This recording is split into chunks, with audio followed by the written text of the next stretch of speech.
Bagaimana kalau kita datang ke kuburan orang tua, kali kerabat, kemudian kita membaca Al-Fatihah. Membaca Al-Fatihah nggak ada contoh. Al-Fatihah untuk orang mati nggak ada contoh dan nggak akan sampai. Imam Syafi'i mengatakan demikian. Sebagaimana dikatakan oleh Al-Hafidz Ibnu Katsir ketika menafsirkan ayat dalam surah An-Najm ayat 39, wa an laisa lil insani illa ma sa'a. Seseorang tidak akan mendapatkan apa yang diusahakan. Kata Ibnu Katsir bahwa Imam Syafi'i berpendapat bahwa nggak bisa orang mengirimkan bacaan atau pahala kepada orang, nggak bisa, nggak akan sampai. Masalah ibadah kembali kepada masing-masing orang. Jadi Al-Fatihah nggak sampai. Begitu juga yang lainnya, bacaan Al-Quran. Kadang-kadang orang sudah meninggal dibacakan Quran. Orang disuruh membaca Al-Quran di mana? Di rumah. Terutama surah Al-Baqarah, di masjid baca Al-Quran, bukan di kuburan. Al-Quran ini diturunkan oleh Allah untuk ancaman kepada siapa? Orang hidup, orang mati. Di surah Yasin ayat 70 Allah berfirman, liyunzira man kana hayyan wa yahiqqal qawlu 'alal kafirin. Bahwa Al-Quran diturunkan Allah untuk mengancam orang yang hidup, hayyan, orang yang hidup, bukan orang mati. Kok orang mati dibacakan Quran? Manfaatnya apa? Enggak ada manfaatnya. Disuruh kita baca Al-Quran di rumah kita. Kata Nabi, la taj'alu buyutakum maqabira inna syaitana yanfiru minal baiti alladhi tuqra'u fi suratul Baqarah. Jangan kamu jadikan rumah kamu seperti kuburan. Sesungguhnya syaitan lari dari rumah yang membacakan surah Al-Baqarah. Enggak ada para sahabat membacakan Quran di kuburan, enggak ada. Kemudian juga mengirimkan Al-Fatihah kepada Nabi juga enggak ada. Ini kan banyak orang setiap hari dari majelis ila hadratin Nabi Al-Fatihah. Dari mana dalilnya? Dari mana dalilnya? Dari mana? Yang disuruh kita membanyakan apa? Sholawat kepada Nabi, bukan baca Al-Fatihah. Kenapa enggak Al-Baqarah? Kenapa enggak Ali Imran? Kenapa enggak An-Nisa? Kenapa enggak Al-Maidah? Kok Al-Fatihah? Enggak ada dalilnya. Di Quran maupun di hadis Nabi yang sahih, enggak ada para sahabat kumpul, ayo kita baca Al-Fatihah untuk Nabi. Enggak pernah ada. Enggak ada seluruh riwayat yang demikian dan enggak akan sampai. Perhatikan, yang Nabi mau kepada umatnya apa? Ittiba, mengikuti beliau, bukan mengirimkan Al-Fatihah. Nabi sudah tempatnya di sorga yang paling tinggi. Nabi itu Firdaus al-A'la yang paling tinggi. Yang pertama kali membuka pintu sorga siapa? Rasulullah SAW. Kita kayak banyak amalan aja mengirimkan Fatihah ke Rasulullah. Membahas bahwa Nabi Muhammad tak pernah menganjurkan untuk mengirim Al-Fatihah untuk orang yang sudah meninggal. Apakah betul Pak Ustadz? Apakah ada hadisnya? Kalau ada orang meninggal dunia, hadis pertama, kalau ada orang meninggal dunia, asri'u lahu, cepat-cepatlah kuburkan. Jangan jenazahnya tahan lama-lama. Saya sampaikan sudah ke istri saya, kalau aku mati cepat-cepat kuburkan. Mati maghrib, ba'da isya kuburkan. Bagaimana makam malam? Abu Bakar Siddiq meninggal dimakamkan malam. Tempat kita banyak lampu. Tak ada menggali, carikan ekskavator. Jangan tunggu sampai besok. Sudah saya sampaikan itu.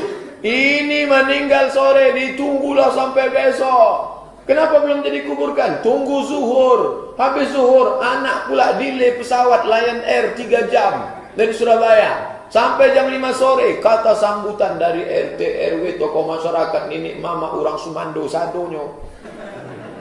Panjang cerita. Kalau bolehlah jenazah itu di dalam ngokok. Copek dah. Betul juga.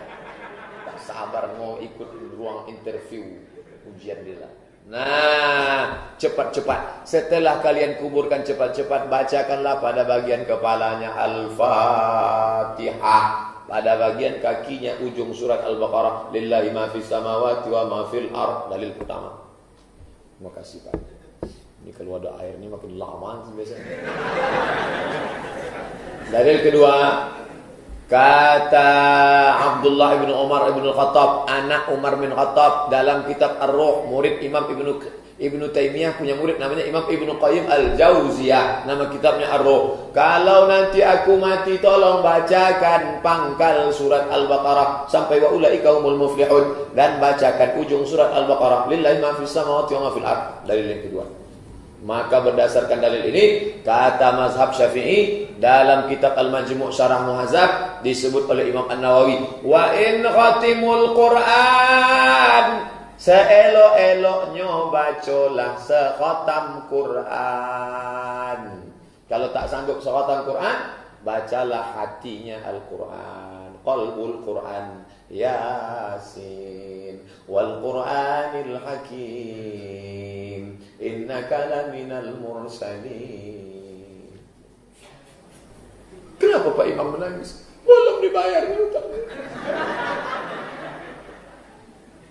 Nah, tak sanggup membaca Yasin terlalu panjang, Ummul Quran Al-Fatihah untuk almarhum Ustaz Abdul Somad. Al-Fatihah. Sampai tak apa Pak Ustaz? Sampailah. Dalil sudah saya bacakan. Udah itu tanya juga. Sampai tak Pak Ustaz? Nah, coba bacakan. Balik lagi nak? Berarti sampai. Dibacakan dalil tak percaya. Dibacakan logika tak percaya. Tak juga dia percaya, saya tak percaya. Siapa nama lengkapnya? Nanti kalau kau mati, kubacakan Al-Fatihah. Teman-teman sekalian yang dimuliakan Allah Subhanahu wa taala, ziarah itu artinya kunjungan. Ziarah. Jadi saya menziarahi antum, berarti saya mengunjungi antum. Mau kemana Ustaz Adi? Mau ziarah. Mana? Ke Pak Lutfi. Pak Lutfi di mana? Di Lampung. Kan Pak Lutfi masih hidup. Ziarah itu bukan mengunjungi orang yang wafat saja. Ziarah itu bisa diartikan mengunjungi orang yang masih hidup. Bisa. Jadi ziarah artinya kunjungan. Kunjungan. Baik ya? Nah sekarang, bolehkah kita mengunjungi orang yang sudah wafat? Boleh. Apa yang dikunjunginya? Kuburnya. Makanya ada istilah ziarah kubur. Mengunjungi orang yang wafat dalam kuburnya. Apa yang dilakukan? Mendoakan mereka. Jadi Nabi bahkan mengatakan, silakan. Lihat-lihat. Kuntu nahaitukum an ziyaratil kuburi fal'ana fazuruha. Itu dalilnya. Dulu saya pernah larang Anda untuk ziarah kubur. Dulu itu saat iman lemah. Ada kebiasaan di jahiliyah, kalau ada orang meninggal, itu mereka meratap-ratap untuk menunjukkan bahwa orang ini orang baik. Diratap, ada yang rubuk-rubuk rambut, ada yang mukul-mukul begini. Bahkan nanti gini, saking populernya kesan itu dianggap orang baik, sampai ada jasa penyewaan orang nangis. Jasa nyewa orang nangis. Jadi kalau ada dikenal orang buruk misalnya, disewa nih berapa orang rombongan untuk nangis saja, nangis terus meratap-ratap. Ada itu zaman jahiliyah. Jadi begitu ada kebiasaan seperti itu, jadilah kultur di masyarakat. Biasanya budaya itu muncul karena biasa. Biasa itu dari kebiasaan. Kebiasaan begitu jadi tradisi nantinya. Maka ketika ada tradisi itu kuat di masyarakat, iman mulai lemah. Di awal-awal iman masih lemah maksud saya. Karena masih lemah, belum ada penguatan tauhid yang kuat, muncul kebiasaan itu, maka dilarang oleh Nabi SAW untuk sementara waktu ziarah kubur. Larangan datang. Kenapa dilarang? Bukan gak boleh ziarah. Bukan gak boleh ziarah. Larangannya karena dikhawatirkan ketika ada yang meninggal, tradisi tadi lebih kuat daripada awal-awal keislaman, muncullah seperti itu. Sehingga maaf, iman yang seharusnya muncul teman-teman sekalian, itu terhenti, terbatasi oleh nilai-nilai tradisi yang tadi. Maka setelah imannya kuat, paham bisa membedakan, mana doa, mana diskusi, mana ceramah, mana ngobrol, ya kan? Mana kemudian teman-teman sekalian bisa mendoakan dengan baik, mana yang bisa meningkatkan iman, mana yang bisa mengurangi iman. Dari situlah kemudian, ini yang paling menarik, muncullah sabda Nabi, kuntu nahaitukum an ziyaratil kuburi. Dulu saya larang kalian ziarah kubur karena dikhawatirkan kalian meratap, minta-minta pada yang tidak baik. Fal'ana fazuruha. Sekarang ziarahi. Di ziarah kubur itu hukumnya boleh. Sekarang antum katakan, saya ingin ziarah Wali Songo. Boleh. Apa yang dilakukan saat ziarah itu? Turunkan lagi hadis-hadis nabinya. Doakan mereka. Apa doanya? Salam dulu. Assalamualaikum ya ahlad diyar. Minal mu'minina wal mu'minat. Wal muslimina wal muslimat. Wa nahnu insya'allahu bikumul lahiqun. Ziarah. Bahkan antum kepada Nabi, ke Madinah, ziarah. Begitu setelah selesai sholat Raudhah, antum lewat Babu Salam, lewat itu kan ziarah. Assalamualaikum ya Rasulullah. Assalamualaikum ya Abu Bakrin. Assalamualaikum ya Umar radhiyallahu taala anhuma. Antum ke Baqi ziarah. Assalamualaikum ya ashaban Nabi sallallahu alaihi wasallam. Assalamualaikum ya ahlad diyar. Minal mu'minina wal muslimin wal mu'minat wal muslimina wal muslimat wa nahnu insyaallahu bikumul lahiqun. Datang ke Wali Songo, ziarah. Apa darahnya? Sampaikan salam. Salamnya yang tadi. Setelah itu apa? Itu sunnah Nabi, berdoa. Allahumma ighfir lahum warhamhum wa'afihim wa'fu anhum wa akrim nuzulahum wasi' madkhalahum wa naqqihim minal khataaya kama yunaqqa thawbul abyadu minad danas. Doakan mereka. Ya Allah, alirkan pahala pada mereka. Ya Allah, berikan kemuliaan pada mereka yang telah membawa risalah dakwah ke Nusantara. Ya Allah, muliakan keluarganya. Ya Allah, berikan kekuatan ya Allah kepada keluarganya dalam keadaan yang terbaik. Selesai, itulah ziarah kubur. Lalu sampaikan, ya Allah, kami pun sadar kami kapanpun akan diwafatkan. Maka wafatkan kami ya Allah seperti Engkau wafatkan mereka dalam keadaan yang terbaik. Sudah. Makanya kata Nabi, cara terbaik meningkatkan iman, mengunjungi, berziarah atau ingat pada kematian. Sering lewat alam kubur mengingatkan kita mendekatkan diri pada Allah Subhanahu wa taala. Yang tidak boleh, maaf, minta-minta di kuburan. Pegang nisan, kan? Pak, tolong, Pak, cucu saya mau lahiran, tolong. Makanya saya datang ke sini. Antum ngapain datang di situ? Yang di situ saja nggak bisa keluar. Antum itu kayak yang di situ. Nah, itu yang tidak tepat. Jadi yang dilarang itu minta-minta pada yang tidak dibenarkan. Kalau zarahnya nggak ada masalah. Lalu bagaimana kemudian menyikapi yang seperti ini? Antum bikin zarah. Cari ustaz yang bagus. Datang kemudian, di situlah diadakan taklim. Terangkan, ini loh risalahnya. Saya pernah itu. Ya, tur jejak Islam di Nusantara. Bukan Islam Nusantara, jejak Islam di Nusantara. Beda antara Islam Nusantara dengan jejak Islam di Nusantara. Kami susuri Pak, sampai ke Aceh Pak. Aceh, dari Aceh. Kami kunjungi makam Syekh Abdul Rauf As-Singkili. Datang. Itu saya terangkan taklim dulu. Syekh Abdul Rauf itu masuknya ke Aceh seperti ini. Kemudian menyampaikan begini, risalah Islamnya begini. Setelah itu kita datang. Mana buktinya beliau ada? Kita kunjungi. Sampai ke tempat makamnya, dari hanya kuburannya. Masuk ke situ kita berdoa. Saya pimpin doanya. Begini cara berdoanya. Sampaikan begini, begini, begini. Sudah, ayo kita pulang. Saya sampai ke Lasem untuk menelusuri jejak Islam di Nusantara ke arah wilayah Jawa Tengah sampai ke Jawa Timur. Nah, ujung Jawa Tengah ke Lasem saya tunjukkan. Ini dulu ada Sunan Bonang di sini.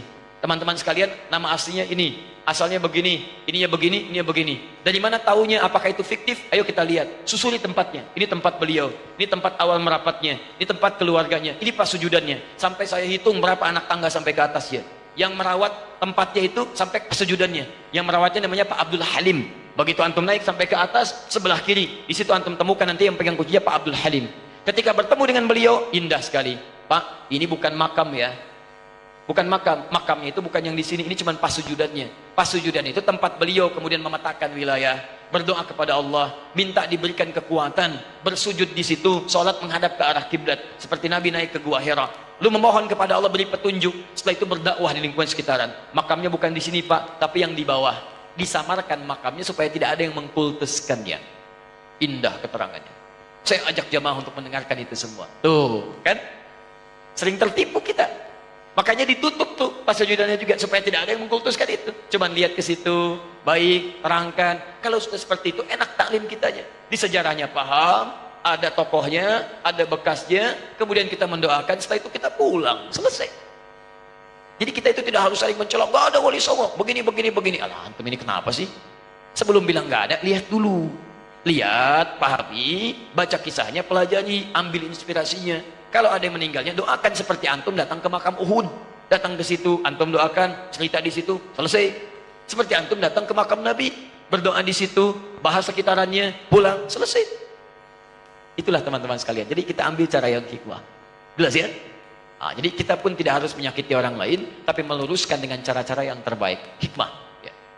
Di karena masjidnya al-hikmah, selalu ini yang muncul. Anda ingin bersedekah? Cukup subscribe.